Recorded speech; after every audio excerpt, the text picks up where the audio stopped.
आदाब नमस्ते दोस्तों। तो फर्स्ट टाइम सबसे पहले मिर्जापुर 3 का एक्सप्लेनेशन लेके हम लोग आ रहे हैं। 4 साल बाद नया सीजन आ चुका है, तो अगर आप एक डाई हार्ड फैन है तो रिकैप की कोई ज़रूरत नहीं है। तो चलिए सीधा एक्सप्लेनेशन शुरू करते हैं। सीरीज की शुरुआत में हम मुन्ना भैया को देख पाते हैं जो कि मर चुके हैं। हमने आखिरी सीजन में लास्ट एपिसोड में देखा था कि गुड्डू और गोलू ने मिलकर मुन्ना को मार डाला था। आज इनकी शव इधर पड़ा हुआ है शमशान में। आज इधर उनके अंतिम संस्कार करने के लिए कोई भी नहीं है। ना कालीन भैया है ना उनके लोग, सिर्फ उनकी पत्नी माधुरी जो कि प्रदेश में की मुख्यमंत्री भी है। माधुरी मानो अंदर से टूट गई है, उसको पता पापा चले गए हैं। अब मुन्ना जो कि उनके इतने करीब थे, माधुरी इस चीज को कभी नहीं भूलेंगी। कोई ना होने की वजह से माधुरी ने ही मुन्ना को अग्नि दी। फिर वहां बाहर जाकर रिपोर्टर और प्रदर्श के लोगों को बोला कि मैं एक भय मुक्त पूर्वांचल बनाऊंगी। जब उनके सेक्रेटरी उन्हें बोलते हैं कि गुड्डू के लिए हम शूट एंड साइड का ऑर्डर जारी कर देते हैं, तब माधुरी बोलती है उसको मारोगे तो कोई और बैठेगा, हमको गति ही खत्म करना पड़ेगा। फिर हमको कोर्ट का सीन दिखाया जाता है जहाँ पर हम रॉबिन, डिम्पी और गुड्डू के मम्मी और उसके पापा को देखते हैं, जहाँ पर कटघरे में एक हवलदार बोल रहा होता है जज साहब मैं आज सुबह स्टेशन खोला, मुझे रमाकांत जी दिखे जो कि आके बोलते हैं कि उन्होंने मौर्य जी का खून किया है और वो सरेंडर करना चाहते हैं। मैं तो पहले एकदम ही घबरा गया, ये वकील साहब क्यों मौर्य जी को मारेंगे। तभी हम देखते हैं कि रमाकांत मिश्रा खुद ही खड़े हो जाते हैं। वो बोलते हैं मैंने मौर्य जी को मारा है, मैं गुनाहगार हूँ, मुझे सजा दी जाए। तभी हम देखते हैं अपोजिशन का वकील जो कि मौर्य जी के तरफ से थे, वो बोलते हैं कि ये काम इन्होंने जानबूझ के किया है, इनके सुपुत्र गुड्डू को कोई बिजनेस में हानि ना पहुंचे इसलिए मौर्य जी को इन्होंने मार डाला, इनको तो फांसी की सजा होना चाहिए। फिर जज सब कुछ सुनने के बाद ये बोलते हैं कि ठीक है, कुछ दिनों तक हम इनको कस्टडी में रखेंगे, आपके पास अगर कोई सबूत हो, कोई प्रूफ हो, आप पेश कर सकते हैं। फिर हम देखते हैं पुलिस की वैन में इनको बिठाया जाता है और गुप्ता जी जाके ड्राइवर को पैसा दे देते हैं। पुलिस की जीप और वैन पीछे पीछे जाती है और कुछ टाइम बाद हम नोटिस करते हैं कि कुछ ब्लैक स्कॉर्पियो गाड़ी को रोक देते हैं। फिर होता है भोपाल। गाड़ी से कौन उतरता है? गुड्डू पंडित। फिर हम देखते हैं पुलिसमैन को डोर पुलिस खुद अपने हाथों से खोलते हैं और गाड़ी में जाते हैं। गुड्डू पंडित अपने पापा से बात करने के लिए वो बोलते हैं ये आप क्या सोच रहे हो कि ये सब कुछ कर रहे हो, आपको फांसी में लटका देंगे, मैं किसको खड़ा कर दूंगा, वो अपने ऊपर से ये जिम्मेदारी लेगा। तभी रमाकांत बोलता है तुमको अपने किए कराई कोई शर्म नहीं है ना मुझे है, ये सब कुछ करके गुड्डू तुम क्या हासिल कर लोगे। गुड्डू तब बोलता है कि मुझे चाहिए पावरफुल इज्जत, उसके साथ मिर्जापुर की गति। तभी उसके पापा बोलते हैं तुम गाड़ी से उतरो, स्टेशन से बाहर मेरी स्कूटर पार्क है जिसको घर तक छोड़ देना। बस दूसरी जगह माधुरी के ऑफिस को देखते हैं जहाँ पर हम शरद को देखते हैं, जहाँ पर शरद माधुरी से बोलता है मेरा फुल सपोर्ट आपके साथ है। माधुरी तब शरद से बोलती है कि मुझे आपकी सपोर्ट चाहिए नहीं, ऊपर से अगर आपको बचे रहना है तो आपको मेरी सपोर्ट चाहिए। तब शरद बोलता है हम लोगों को एक दूसरे का सपोर्ट चाहिए, जब मेरे पापा मरे थे तब मुन्ना मेरे साथ खड़ा था, मैं चाहता तो उसको अंतिम संस्कार पर आ सकता था, पर उसके आपकी रिप्यूटेशन को हानि पहुंचती थी। आप हम दोनों एक ही तरफ, हमारा मकसद सिर्फ एक ही है। तब माधुरी बोलती है कि मकसद तो पूरा हो जाएगा पर भय मुक्त प्रदेश बनाने में आप भी अड़चन डालते हो, मैं किसी को नहीं बख्श दूंगी। शरद तब हामी भर के उधर से चला जाता है। जाते टाइम शरद माधुरी से पूछता है कि कालीन भैया का कुछ पता चला, तो माधुरी बोलती है नहीं, अभी तक उनकी बॉडी नहीं मिली। फिर हमको आजमगढ़ दिखाया जाता है जो कि पूर्वांचल के अंदर ही आता है। आजमगढ़ में हम देखते हैं कि गोलू एक गाड़ी में वेट कर रही होती है अपने लोगों को लेके। तभी सामने से हम एक लड़के को देखते हैं और पीछे वाला गोलू को बोलता है यही खबरी है, यही पहुंचाएगा हमको कालीन भैया की तरफ। मतलब गुड्डू और ये सारे लोग कालीन भैया के बॉडी को ढूंढ रहे हैं। उनका शक है कि कालीन भैया का कहीं ना कहीं ट्रीटमेंट हो रहा है। फिर पीछे वाला भी करता है कि ये इलाका उतना सेफ नहीं है, इनका खुद का बाहुबली है। गुड्डू भैया का हम लोग वेट कर रहे हैं पर गुल्लू नहीं सुनती है, वो गन लेके अपने लोगों को लेके निकल जाती है। उस लड़के को फॉलो करते हुए बहुत देर तक वो लोग फॉलो करते हैं और ऊपर उनको एक बच्चा देख रहा होता है। फिर वो लोग कुछ टाइम बाद एक जगह पहुंचते हैं तो किसी का तो ट्रीटमेंट चल रहा था, पर दरवाजा खोलते हैं, वो देखते हैं कि कोई दूसरा है। फिर उधर वो लोग बातचीत सुलटा के लौट जाते हैं। उनका तब रास्ता रोक दिया जाता है। तभी गुल्लू सबको शांति से बात करती है कि हम मिर्जापुर से हैं, हम किसी को ढूंढने के लिए आए हैं, मुझसे बैर लोगों तो गद्दी से बेईमानी करोगे। फिर भी वो लोग गुल्लू की तरफ देखते रहते हैं। तभी पीछे से एक आवाज आता है कि ये मिर्जापुर नहीं है, इधर एक बाहुबली हम है। तब गुल्लू जब उसकी आंखों में देखती है और बोलती है, अगर तुम गद्दी के खिलाफ जाओगे तो तुम गद्दी के दुश्मन बनोगे। तभी वो इशारा करती है आप लोगों को। तभी हम देखते हैं कि उस खबरी को वो लोग खींच के लाते हैं और गुल्लू के सामने ही मार डालते हैं और मार जाते टाइम वो बोलता है कि गुड्डू पंडित पूर्वांचल चलाएगा। यह तभी तय नहीं हुआ, ये तय होगा सारे बाहुबली के समर्थक के बाद, और लड़की हो इसलिए तुमको मैं जाने दे रहा हूँ। दूसरी जगह हम गुड्डू को देखते हैं जो कि अपने पापा की स्कूटर लौटा आते हुए अपनी मम्मी को बोलते हैं कि तुम और डिम्पी मेरे साथ रहोगे, तुम्हारी जान को खतरा है। पर उसकी मम्मी नहीं मानती। तब गुड्डू बोलता है कि अपना इतना जिद क्यों करते हो।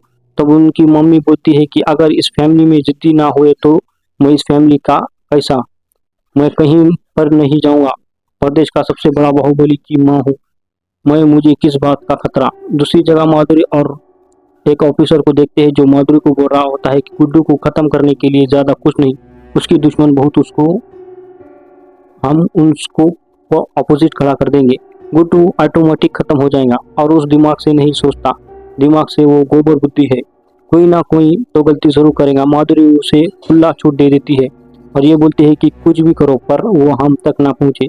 त्रिपाठी भवन ने उसने माँ को और लल्ला को बंदी बना के रखा है, उनका बस ख्याल रख लेना।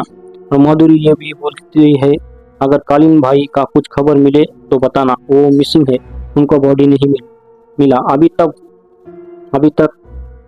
ऑफिसर बोलता है ऐसे गैंगस्टर ये सब बड़ा कांड करके बाद चुप जाते हैं। तब माधुरी भी बोलती है अब ये ख्याल रखिए वो एक मंत्री भी है।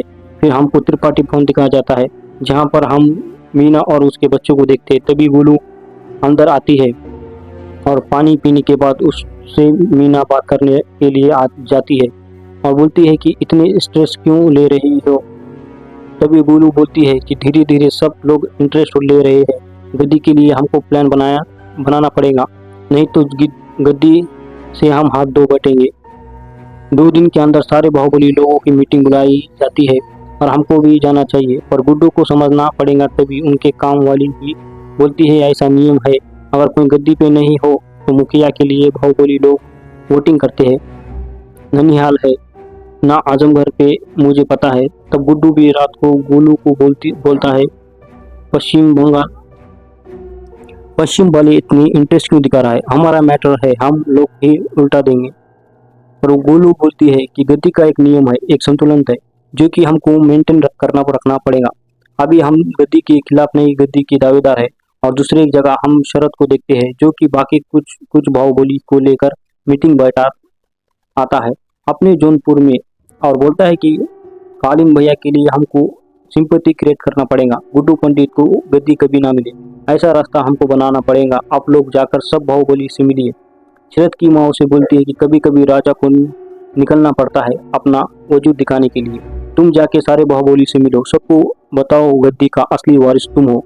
फिर हम शरद को देखते हैं जो कि अपना गाड़ी लेके मीर पहुंचता है बाहुबली से मिलने के।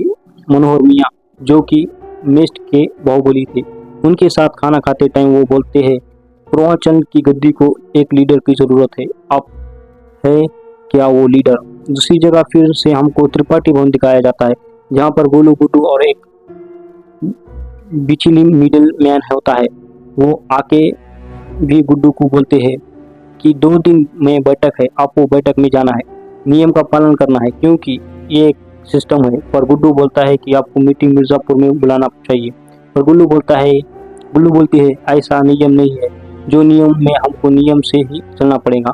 ऊपर से कालीन भैया की बॉडी भी मिसिंग है, शरद सबको भड़का रहा है पर वो बिचुली एक ही जा सकता है मिर्जापुर की तरफ से। तब गुल्लू बोलती है वे ठीक है, आप चले जाइए, मैं बाढ़ खड़ा रखूंगी। फिर हम देखते हैं 2 दिन बाद रात को अलग अलग जगह से सारे बाहुबली आए थे मेरठ को। सारे बाहुबली बैठक के पहले अपना गन वगैरह सरेंडर कर देते हैं। फिर बैठक में वो लोग बैठते हैं और मिर्ज़ापुर का सीट खाली था।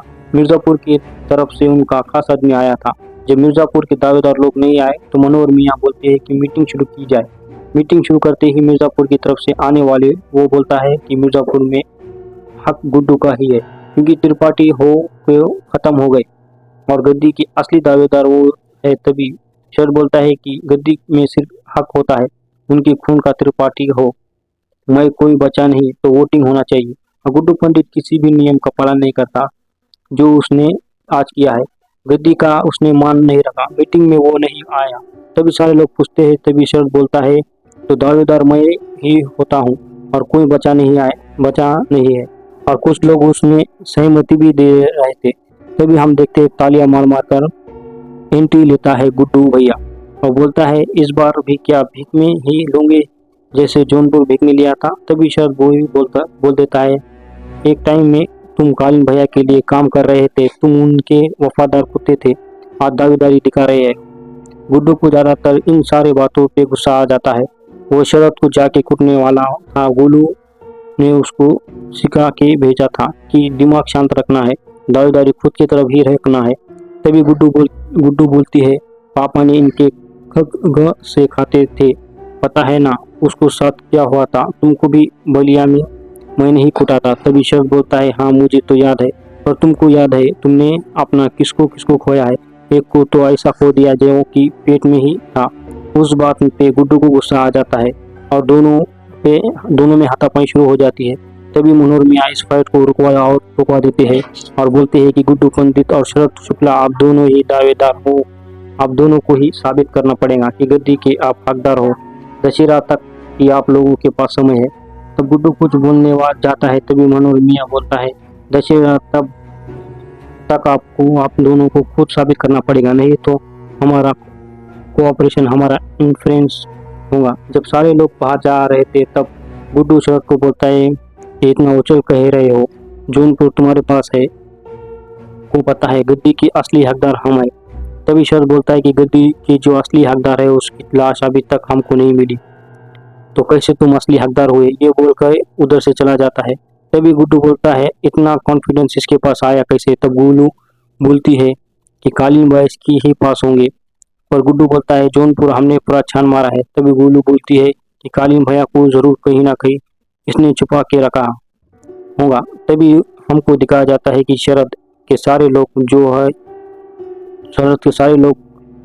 तो जा रहे थे जौनपुर, पर शरद निकलता है सिवान की तरफ और हाई सी सिक्योरिटी के साथ बीच से गुजरते हुए शरद जाता है कमरे में, जहां पर हम देखते हैं कि कालीन भैया की ट्रीटमेंट चल रही है और साइड में कौन खड़े हुए हैं, शत्रुघ्न त्यागी मतलब बड़े। तभी शरद डॉक्टर को बोलते हैं इनको जल्दी जिंदा करो, इनको खड़ा करो, लाश ही हमारे कोई काम का नहीं है। और इसी के साथ ये एपिसोड इधर ही खत्म होता है और बाकी के एपिसोड इकट्ठे के लिए एक्सप्लेनेशन देखने के लिए चैनल को सब्सक्राइब करो। इसके बाद का भी एपिसोड हम लेकर जरूर आएंगे। तो गुड बाय दोस्तों।